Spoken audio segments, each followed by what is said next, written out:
Assalamualaikum warahmatullahi wabarakatuh. Pada kesempatan kali ini, kami akan membawakan materi terkait dengan SEL in Practice, Analysis Unacceptable Transaction. Lalu, apa sih SEL itu? Jadi sobat, bukan ini ya SEL yang kita maksud. SEL atau Audit Command Language adalah salah satu jenis audit software yang termasuk dalam kategori Generalized Audit Software atau GAS. Seperti halnya aplikasi GAS yang lainnya, SEL hanya dapat digunakan untuk mengumpulkan dan mengevaluasi bukti yang dihasilkan dari pemrosesan transaksi perusahaan, sehingga SEL lebih cenderung digunakan untuk menilai post transaction daripada current transaction. SEL digunakan untuk membantu akuntan dalam melakukan pemeriksaan di lingkungan sistem informasi berbasis komputer atau pemrosesan data elektronik (PDE). SEL secara khusus dirancang untuk menganalisa data, memanipulasi data, dan mengekspor data sehingga membuatnya menjadi lebih berguna bagi auditor. SEL adalah aplikasi yang hanya read only. SEL tidak pernah mengubah data sumber asli, sehingga aman untuk menganalisis jenis live data serta integritas data tetap terjamin. Keanekaragaman sumber data dan teknologi akses data, cara mengakses data juga bervariasi dari satu sumber data ke sumber data yang lainnya. SEL dapat mengerjakan berbagai tipe format data. Data yang disimpan oleh komputer disimpan dalam karakter-karakter yang disebut byte. SEL dapat mengakses data dari hampir semua jenis database yang ada, seperti DBF, XLS, text file, report file, Oracle, SQL, DB2, AS400FDF, COBOL, dan sebagainya, dan semua platform seperti PC, mini komputer, dan mainframe.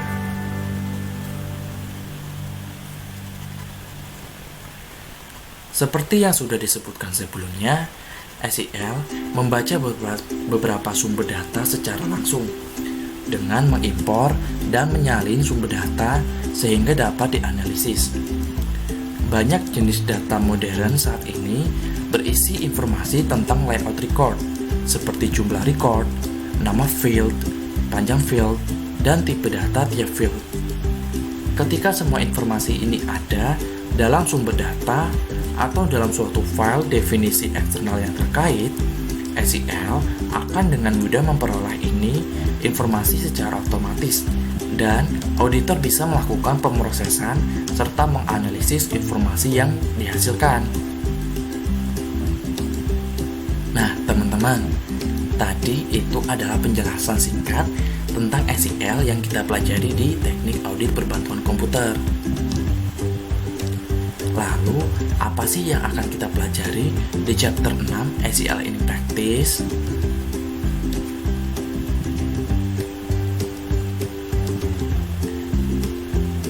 Jadi, chapter 6 ini membahas tentang analisis transaksi yang dilakukan oleh perusahaan, yang sebenarnya dilarang atau tidak sesuai dengan ketentuan. Jadi, sebenarnya perusahaan itu memberikan kepada setiap karyawannya kartu kredit yang bisa dipakai untuk melakukan transaksi atau pembayaran yang berhubungan dengan kegiatan bisnis perusahaan. Nah, ini adalah contoh tampilan dari SEL.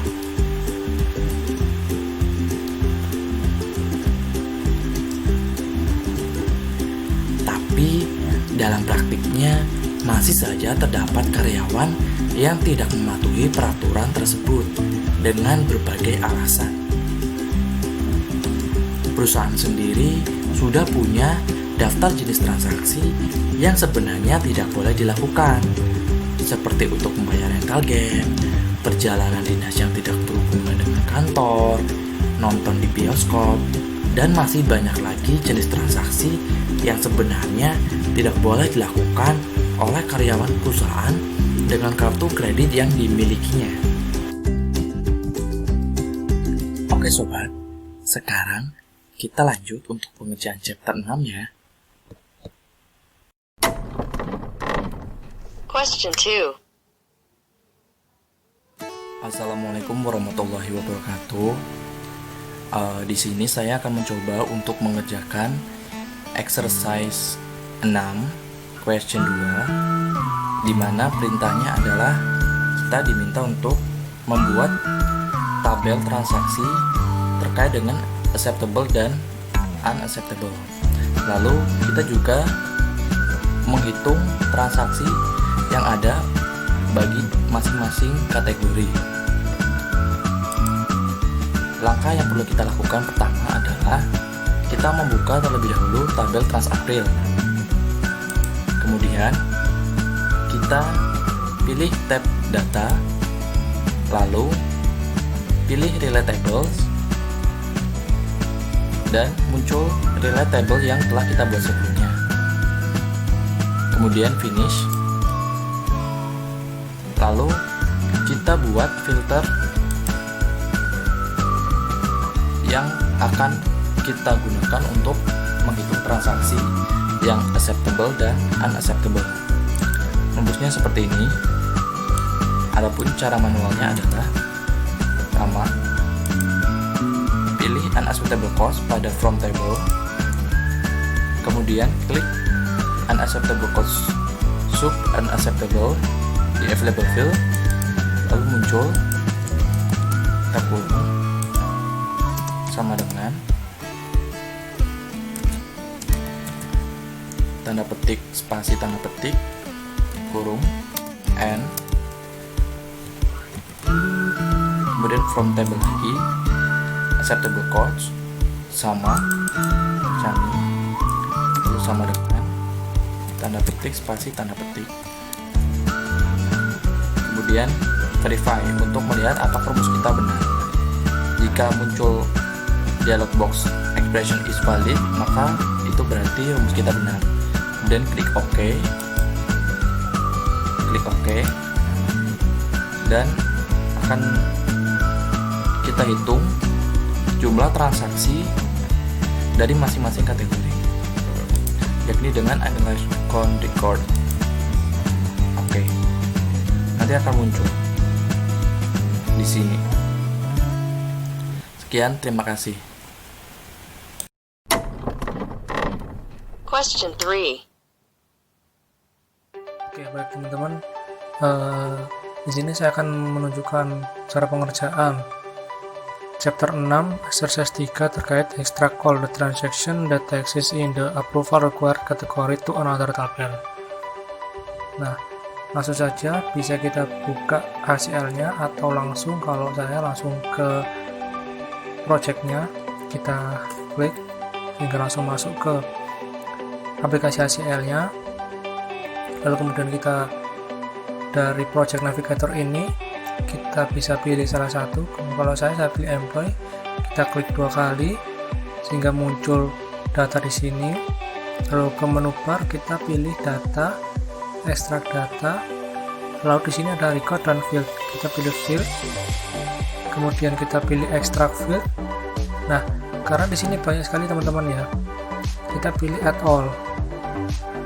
Ya, kita pilih add all sehingga dari available field ini pindah ke selected field. Lalu setelah itu kita klik OK. Nah, lalu kemudian kita klik if. Nah, lalu kita pilih nih di available field ini yang mau kita pilih sebagai syarat atau permintaan kita di expression ini apa. Nah, kalau saya pilih hard date, kemudian kurang dari 2002 1231. Nah, maksudnya apa? Ini adalah perintah atau syarat yang kita berikan kepada ACL ini untuk menampilkan data sesuai yang kita inginkan. Nah, klik OK. Nah, jadi kalau syarat atau perintah yang kita masukkan ini match dengan file kita, maka dia akan langsung menuju ke sini teman-teman, langsung terisi di kolom ini. Tapi ketika tidak match, maka akan muncul error. Nah, begitu nanti akan saya tunjukkan. Kemudian tool saya namai saja sesuai dengan yang di atas. Maksudnya tool ini adalah untuk menamai hasil dari perintah kita nanti di project navigator di sini teman-teman. Jadi nanti di sini akan muncul sesuai dengan nama yang kita berikan di sini. Setelah kita berikan nama, kita klik OK. Nah, hire date ini adalah nama yang kita berikan. Lalu di sini adalah muncul hasil dari perintah atau syarat-syarat yang kita berikan tadi di ACL. Nah, kalau saya tadi itu berikannya itu adalah hire date sebelum tanggal 31 Desember tahun 2002. Nah, kemudian saya akan tunjukkan kalau terjadi error itu bagaimana. Kita kembali ke employee, kemudian ke menu bar, data, extract data, kita pilih field sama, kemudian if. Nah, ketika data atau syarat atau perintah yang kita masukkan tidak cocok, tidak match, maka ketika kita klik OK, nah akan muncul warning seperti ini, error expression this type mismatch, jadi tidak pas, tidak cocok gitu. Tetapi ketika perintah yang kita masukkan ini match, contoh yang langkah yang sebelumnya, maka akan langsung terisi ya di kolom sebelah if itu. Nah, akan langsung terisi di sini teman-teman kalau match. Nah, kemudian yang pertama tadi kita pilih field ya, sekarang kita coba yang record ya. Record ini sebenarnya sama, cuman bedanya ketika di field ini untuk kolom ini available teman-teman, kita bisa pilih extract file. Tapi kalau di record kolom ini terkunci. Nah, sehingga langkah selanjutnya ya kita pilih if. Nah, untuk menu di sini ini sama, kita disuruh memberikan perintah. Nah, sekarang kita coba yang M number kita sama dengan ketik 1 dan kita OK. Nah, ketika perintah yang kita masukkan ini match, maka dia akan langsung terisi di kolom sebelah if. Kemudian tuh kita kasih nama sesuai if-nya, kemudian setelah kita klik OK. Nah, di sini akan muncul di project navigator akan muncul, lalu di sini adalah hasilnya, hasil dari perintah atau syarat yang kita keluarkan di ACL ini. Syarat itu teman-teman ternyata ini juga tersimpan di sini. Nah, hire date M number 1 field. Jadi file-filenya juga tersimpan di sini. Itu ini untuk pengerjaan ekstrak data. Terima kasih.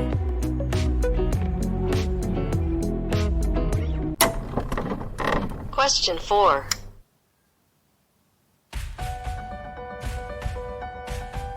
Baik, kali ini saya akan mencoba untuk mengerjakan exercise 6 nomor 4.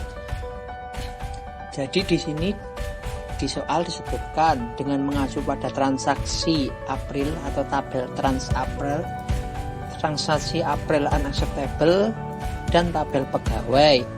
Berapa persentase pegawai dengan kartu yang dipakai untuk melakukan transaksi dengan kategori unacceptable. Nah, di sini kita bisa lihat ke ACL-nya. Di sini ada beberapa jenis tabel. Nah, yang pertama tadi disebutkan kalau transaksi April. Nah, untuk transaksi April di sini ada totalnya sebesar 281 jenis transaksi yang dilakukan atau terjadi selama bulan April. Kemudian transaksi April unacceptable. Nah, transaksi April unacceptable di sini merupakan transaksi yang dilakukan oleh karyawan yang masuk ke kategori transaksi yang tidak boleh dilakukan. Sedangkan unacceptable kode di sini menunjukkan kodenya mana aja sih yang termasuk transaksi nggak boleh dilakukan sama karyawan perusahaan. Nah, jumlah pegawainya di sini itu totalnya ada 200 pegawai yang berasal dari beberapa departemen. Nah, di sini totalnya ada 10 departemen. Nah, tadi soal yang ditanyakan adalah berapa persentase pegawai dengan kartu kredit yang digunakan untuk unacceptable transaction. Nah, berarti di sini tinggal kita lihat aja transaksi unacceptable di sini dilakukan oleh 7 karyawan, ya kan? Kemudian total pegawainya berapa di sini? Kita lihat total pegawainya tadi ada 200 kan? Nah, ada 200 berarti tinggal kita hitung manual saja menggunakan kalkulator. 7/200 dikali 100%. Nah, di sini terlihat ada 7 orang atau sebesar 3,5% persentase dari pegawai yang menggunakan kartu kredit tidak sesuai dengan fungsinya atau termasuk jenis kategori unacceptable transaction dari beberapa departemen. Sekian dari saya, terima kasih. Wassalamualaikum warahmatullahi wabarakatuh. Question 5.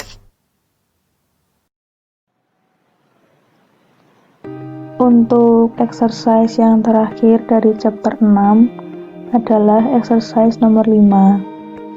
Permintaannya kurang lebih adalah bagaimana kita menggunakan aplikasi ACL untuk membagikan laporan yang sudah dibuat. Mengacu pada pertanyaan nomor 4 yaitu mengenai pegawai yang melakukan transaksi unacceptable. Dari 200 pegawai ditemukan ada 7 pegawai yang melakukan transaksi unacceptable ini. Jadi penampakannya seperti ini. Nah, laporan ini adalah laporan ACL. Terus pertanyaan nomor 5 adalah gimana caranya kita untuk membagikan laporan ini ke pihak lain seperti itu dengan cara email dan lain sebagainya.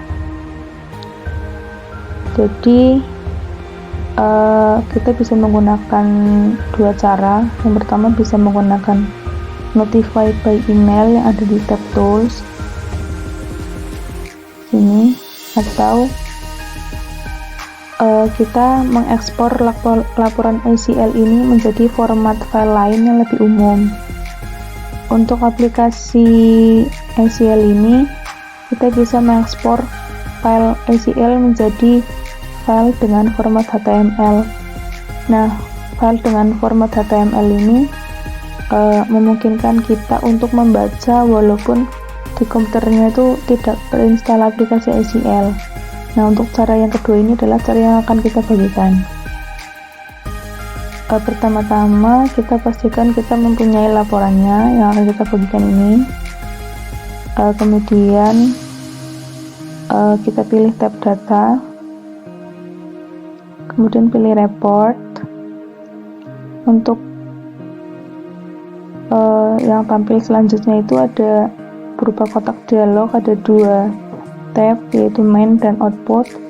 Untuk di tab main, di kolom header bisa diisi seperti ini: unacceptable transaction at Metaphor Corporation in April 2003. Sebenarnya ini bebas, apapun yang mau kita isi terserah, gak apa-apa. Kemudian untuk di tab output kita pilih file. Untuk tipe filenya kita pilih HTML, kemudian untuk namanya bebas juga, kita bisa isi misalnya unacceptable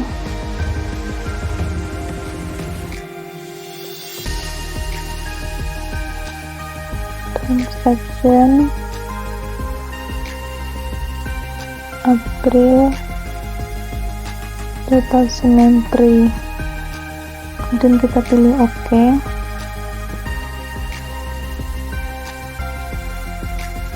Kalau sudah seperti ini, itu harusnya di Explorer, Windows Explorer, di file data SEL, sampel file data, itu sudah ada unacceptable trans April. Nah, seperti ini. Ketika dibuka nanti tampilannya seperti ini.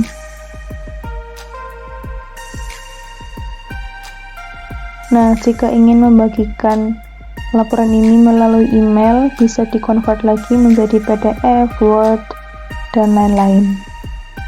Sekian dari kami, terima kasih.